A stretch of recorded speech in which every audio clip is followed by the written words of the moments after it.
Welcome back, Mando.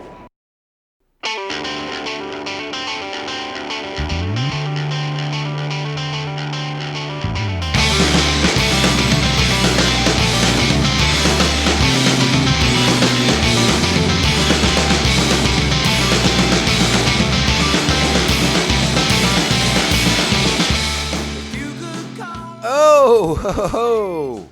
Greetings, Bucketheads. Mevar Tagar. Welcome to our 271st Epic Endings episode of Mandovision. I'm your host, Narguy Tom. Thank you so much for checking out this small, independent Star Wars podcast. So glad you're here with us. Reach out to us on the socials. We're at Mando_Vision on Twitter/X and Instagram. You can email the show at mandovisiontom@gmail.com. Be sure to like, subscribe, follow, and share this show with all the Mandalorians in your covert. All right, Bucketheads, how is everyone doing? I apologize, my voice is once again not where I want it to be, but we're doing okay. It's possible I'm dying. Who's to say? My menthol days are behind me, so I'm not sure what's going on there, but something has decided to live in my vocal cords and make me sound like this, and I don't know what to do about it, my friends.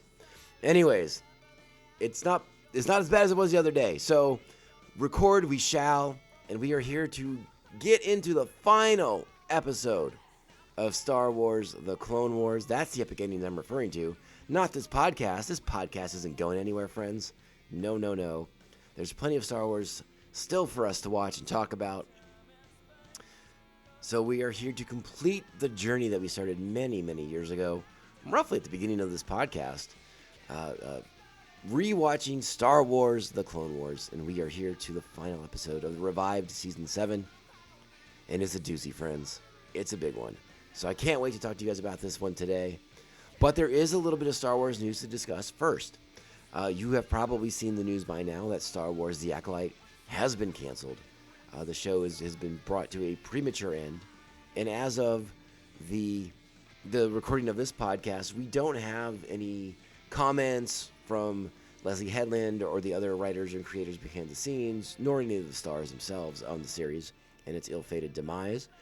This marks the first time that a Disney Plus Star Wars show has been canceled outright. Obviously, the Book of Boba Fett and Kenobi are sort of the ones there that seem like they're done, but no one really knows for sure. Kenobi seems to be a finite series. Book of Boba Fett seems to sort of be in the ether. Tamora Morrison's made some comments recently implying that the show seems to be dead in the water, as well as future appearances for the character. And going further to say that show seems to have damaged Boba Fett's brand in some regards. And we'll talk about that on a different time, because I've actually wondered about that myself. But we'll talk about Tamura's perspective on a different episode.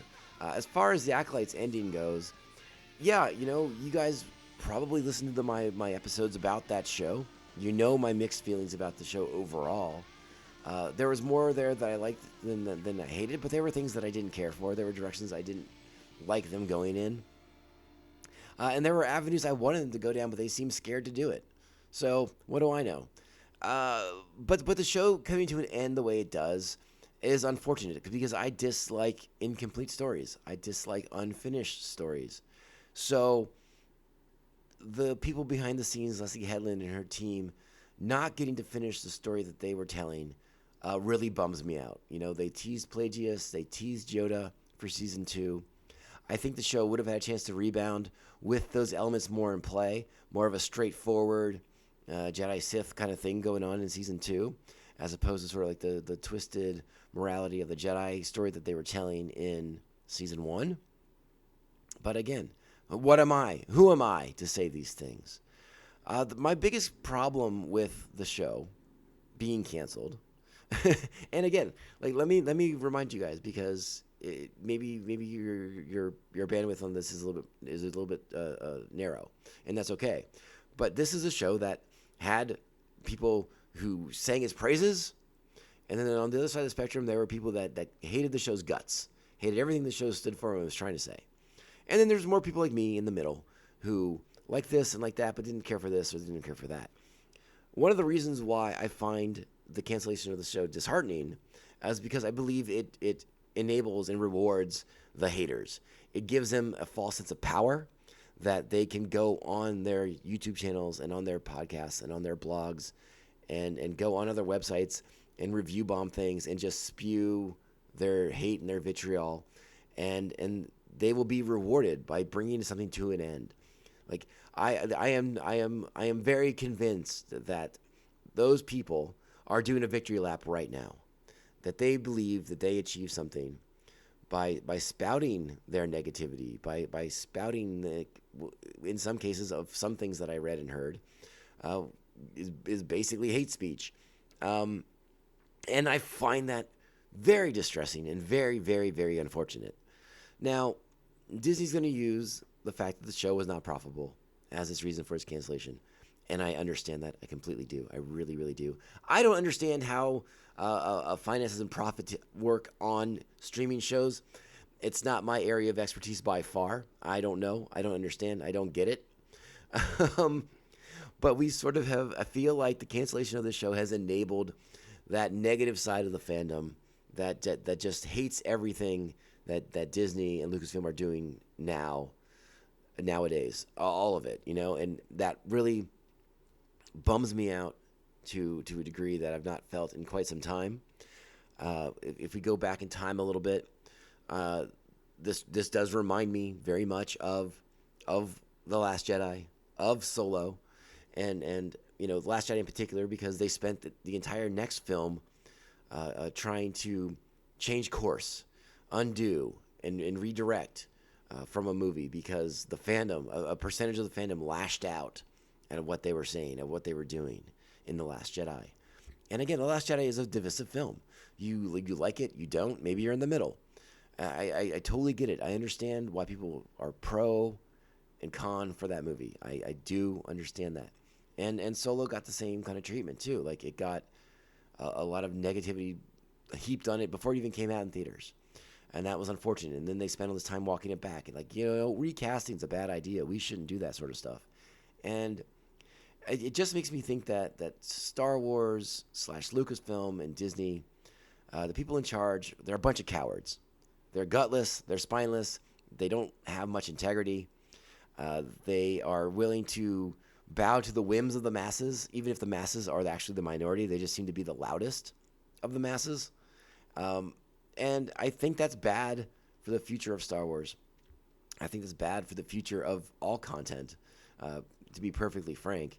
If Lucasfilm can't bring in creative people to tell Star Wars stories, then Star Wars is going to be basic and boilerplate and generic and homogenized. And I think that's a terrible thing for Star Wars to be. I like Star Wars being different and exciting, and maybe it's not my cup of tea every time, but I like the different flavors. I like the different slices. Give me, it doesn't all have to be chocolate and vanilla. Give me all the different 32 flavors at Baskin Robbins for Star Wars. I'm okay with it. Again, there'll be some that maybe I don't care for as much as others, but I'm still going to try the dang ice cream. So it bums me out. It makes me think that we will get to a point where creatives don't want to come to Star Wars. They don't want to risk trying to get their story started and then get it yanked out from under them because a vocal percentage of the internet has lashed out at them and decided their show was too divisive and it was not Star Wars enough and all the other nonsense that gets thrown about.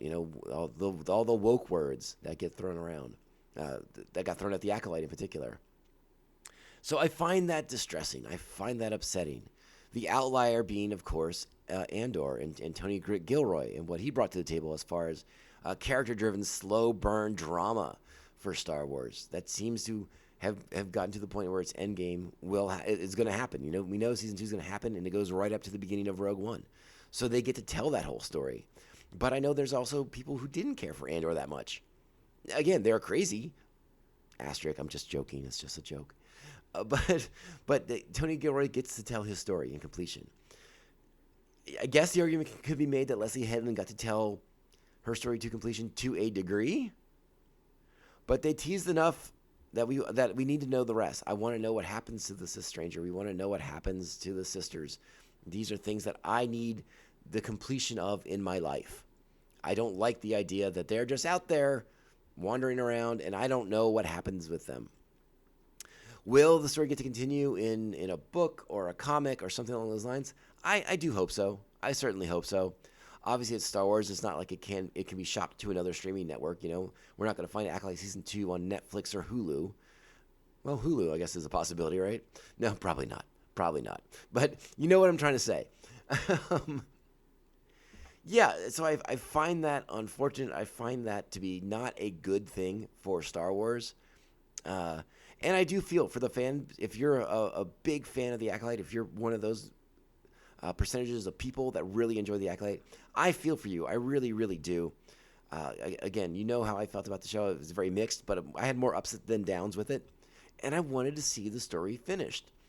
So if you were a big-time lover of The Acolyte, if you know someone who loved The Acolyte, give them your support. They need it right now. This is not a good time for them. And honestly, like I feel like this is something of a harbinger of things that could come for Star Wars. Again, I find Lucasfilm and Disney to be spineless, gutless, yellow belly cowards with zero integrity towards creators. At least that's how it feels, not letting people finish their freaking stories. But again, they're going to hide behind, like, it wasn't a profitable show for us. Okay. All right, well, you know what? Sometimes you take a little hit on the chin. They're still doing okay over there at Disney. Have you seen how much they're charging to get into the park? My God. They're not hurting. They're like Uncle Scrooge in the money bank right now, okay? Money Vault. Money Vault? Money Bank. Dang it. Why can't I remember that? All right. Enough of that.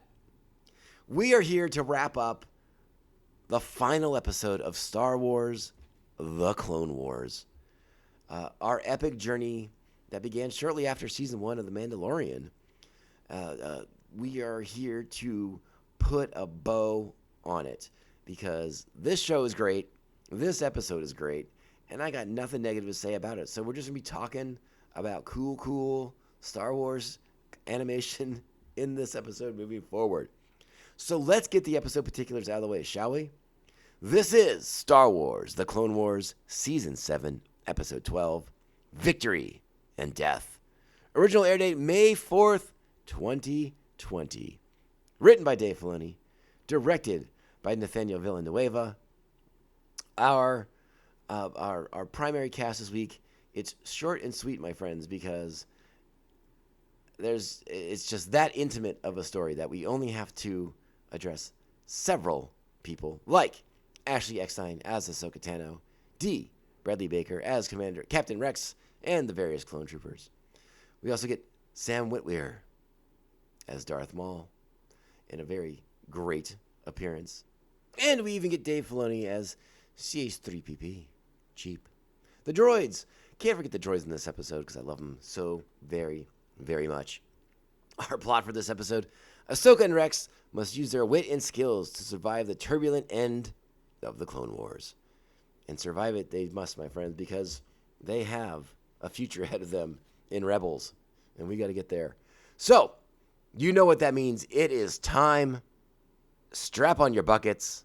Let's go. Get out of here. We'll hold them off. You're going to have to relocate the covert. This is the way. This is the way. This episode picks up right where we left off in last week's third installment. Our friends Ahsoka, Captain Rex, and the droids trapped in the medical bay as the forces enclose around them, cutting through the door. And they will make their escape. They do. Surprise, surprise. But it's all action in this episode. It's all intensity in this episode, with a few moments here and there for the characters to really shine, in my opinion. But what in this opening sequence really takes the cake is what happens next, and that is Ahsoka's Agent of Chaos, Darth Maul, ripping the hyperdrive of the Venture class ship apart as it is in hyperspace.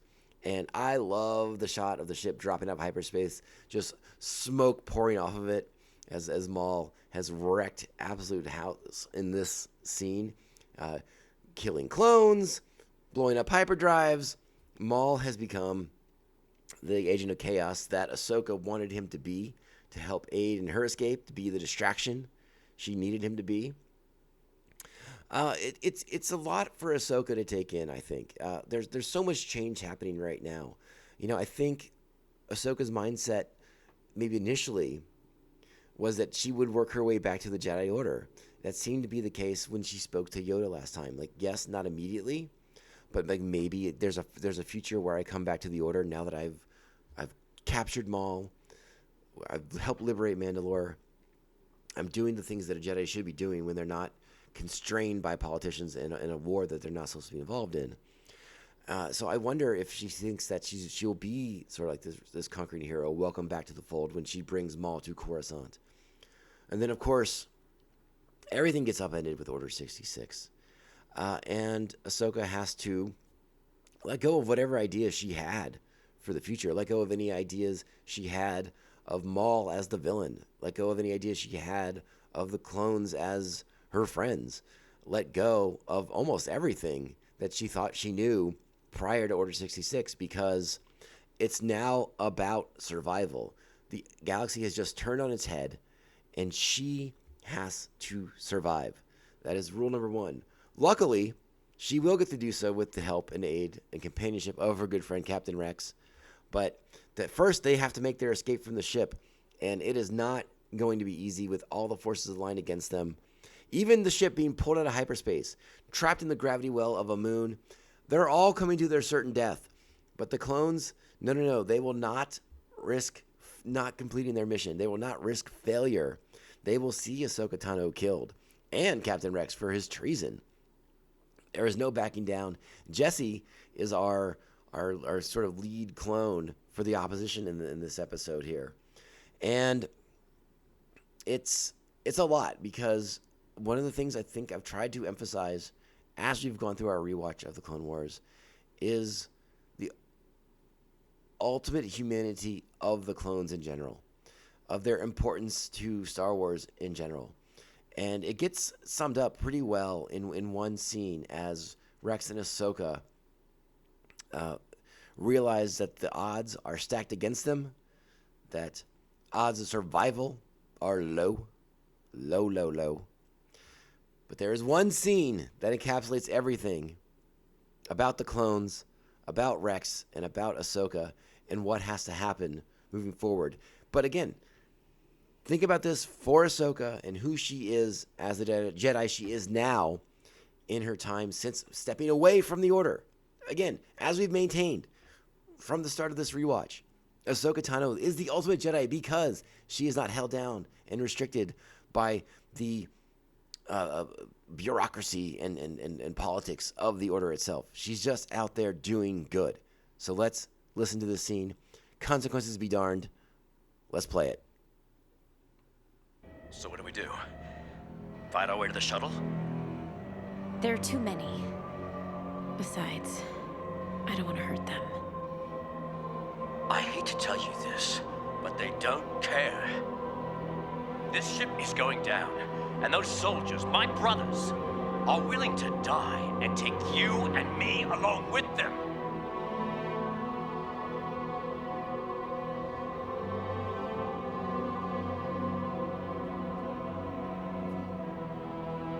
So this is when Ahsoka's going to remove Rex's helmet. We see the tear rolling down his eye.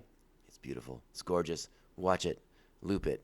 But what Ahsoka's about to say here, this is the moment.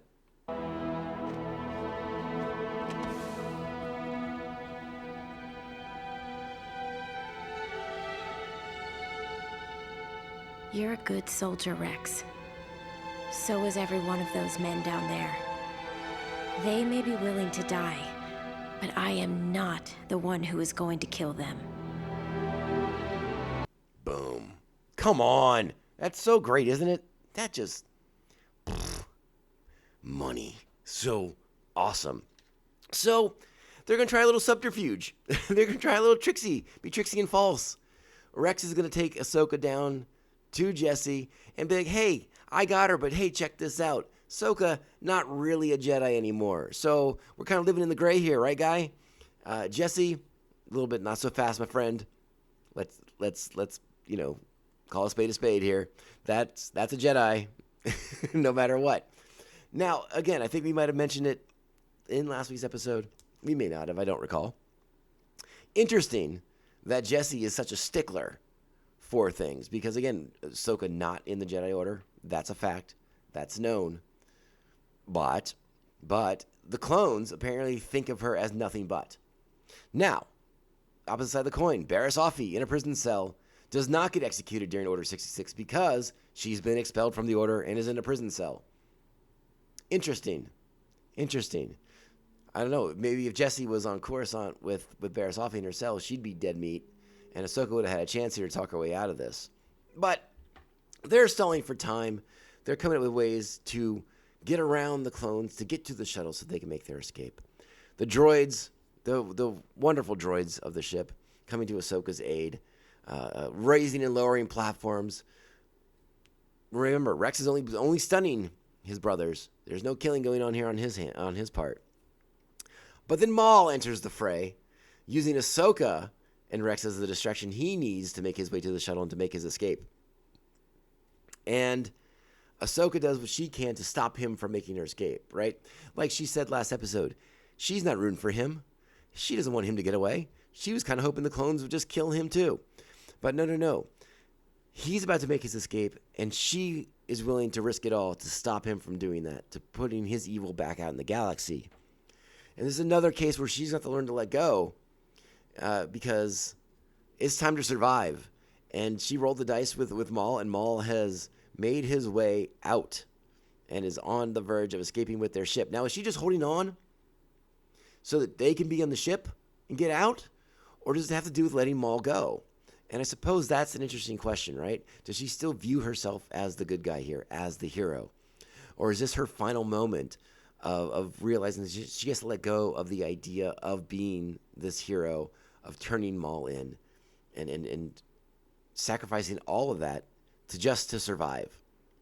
And whether it's that or whether it's the fact that she has to let go to Rex's aid because that's her friend and that's who needs her the most, the choice is a compelling one. It's interesting, and I think it's something worth having a conversation about amongst our Star Wars friends, because there's many perspectives on it that you could have a very interesting conversation with. So ultimately, it's up to each viewer to decide. Why is Ahsoka letting him go? Is it symbolic of her learning how to let go of attachment, of letting go of all attachment she's had from this point prior, so that it's a new beginning moving forward? Some might say yes. I might be one of them. So ultimately, she does let Maul go. They have to make their escape another way. As the ship plummets to the surface of this moon, it's all going bad for the clones. It's all going bad for Ahsoka and Rex. It's going bad for the droids who get blown away by the clones after raising and lowering these platforms far too many times for the clones to be happy about it. Eventually, we find ourselves in a Y-wing, in the atmosphere of the planet. Rex, the pilot, trying to get Ahsoka inside the ship, hurtling through the debris. This is like, after this point, like, there's not much dialogue in the show. Like, this is kind of it. Like, there's no more talking. It's all action. It's all atmosphere and environment and intensity and drama. So much drama. I would imagine navigating that debris field to be, well, I would imagine it would kill most other people. Luckily, Ahsoka and Rex are luckier than most. So it's a great sequence. Her running along the falling debris to get to the ship, and then for them to make their way away from the Venator ship as it crashes to the surface of the moon. But they don't just peel away. No. Again, this is another moment where Ahsoka and Rex show who they are as individuals, as people. And that is that they are good people, because after the ship crashes, they go through the wreckage. They find as many bodies of the clones as they can, and they bury them, and they put their helmets and they mark their graves. And it's a sad moment. And we see the helmet of Jesse, a clone that we've been with for quite some time, dies in the crash, like everybody else dies in the crash. And they choose to honor their memory, not for what happened after they were brainwashed by Order 66, but to honor them for the soldiers and the men they were before that. And I think it's lovely. I think it's beautiful. And Ahsoka also holds her lightsaber in her hand, and she drops it to the ground signaling the end of this era, signaling the end of the Clone Wars and the beginning of the Empire and its rise. And then we fast forward sometime later. My guess, I'm a little unclear on how much later.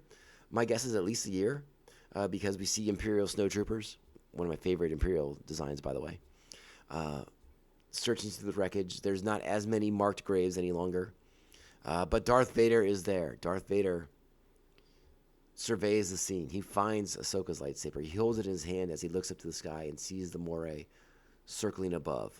At least I think it's a moray. It's a little unclear, but that's my thought, right? It's a moray.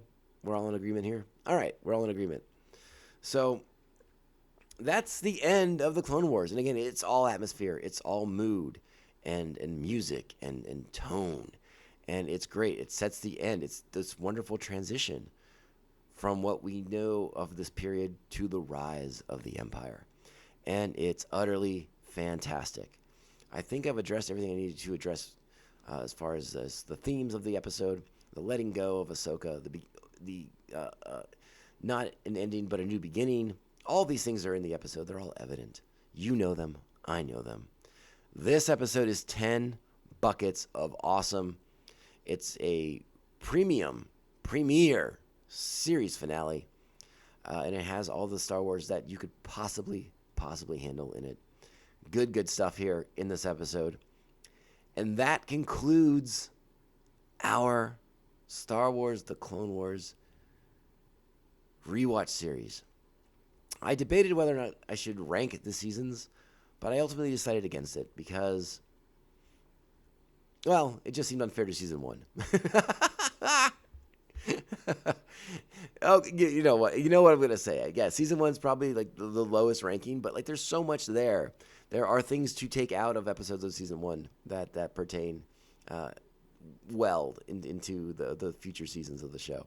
But yeah, I just didn't feel the need to do it. I honestly didn't. It's not my favorite thing to do. And again, it's unfair because season 6 was somewhat aborted. We didn't get everything they planned on doing, which I think could have possibly made season 6 the best. But that will remain unknown unless they ever decide to go back and finish those episodes. Who knows? That'd be great too. But yeah, the end of an era for this podcast as we wrap up our Star Wars The Clone Wars rewatch series, and we will be getting ready to transition into Star Wars Rebels. But there may be some other episodes in the meantime. I mentioned how I want to get into a Boba Fett conversation. I'll probably track down one of our good friends to have that with.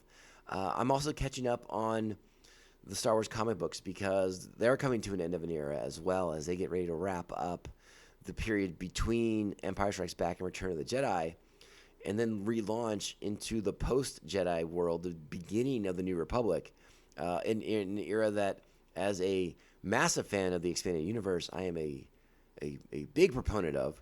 So I think we'll talk about that as well when we get the opportunity. So that being said, again, Star Wars The Clone Wars, final episode, 10 buckets. A lot to look forward on this podcast for the rest of August at the very least. And I think by September is when we'll start rolling in, doing some Star Wars Rebels rewatches. And then, of course, in December, we have Skeleton Crew to look forward to. Very, very excited about that. And I'm hoping you guys are going to hang out with me the entire time because Buckethead Nation, you continue to be the best. Remember, this is the Mandovision Podcast, and I am your host, Nargai Tom. Thank you for being with us, supporting this Star Wars podcast as you always do. Reach out to us on the socials at Mando_Vision on Twitter/X and Instagram. Email the show, mandovisiontom@gmail.com. Be sure to like, subscribe, follow, and share this show with all the Mandalorians in your covert. If possible or so inclined, give us those sweet 5-star reviews. They help the small independent shows like us stand out, not get lost in the shuffle of that corporate America that exists out there on the internets. All right, Bucketheads, go out there, be great Star Wars fans, get people fired up for Star Wars, just be awesome and supportive. Go out to conventions, go out to shows, go out to the movies, and just wear your Star Wars stuff. That's all I ask. Let's just do it. Make it a Star Wars world. All right, Bucketheads, we'll be back next week with another exciting episode of Mandovision. But remember, this podcast can only end one way. This is the way. This is the way. This is the way. This is the way.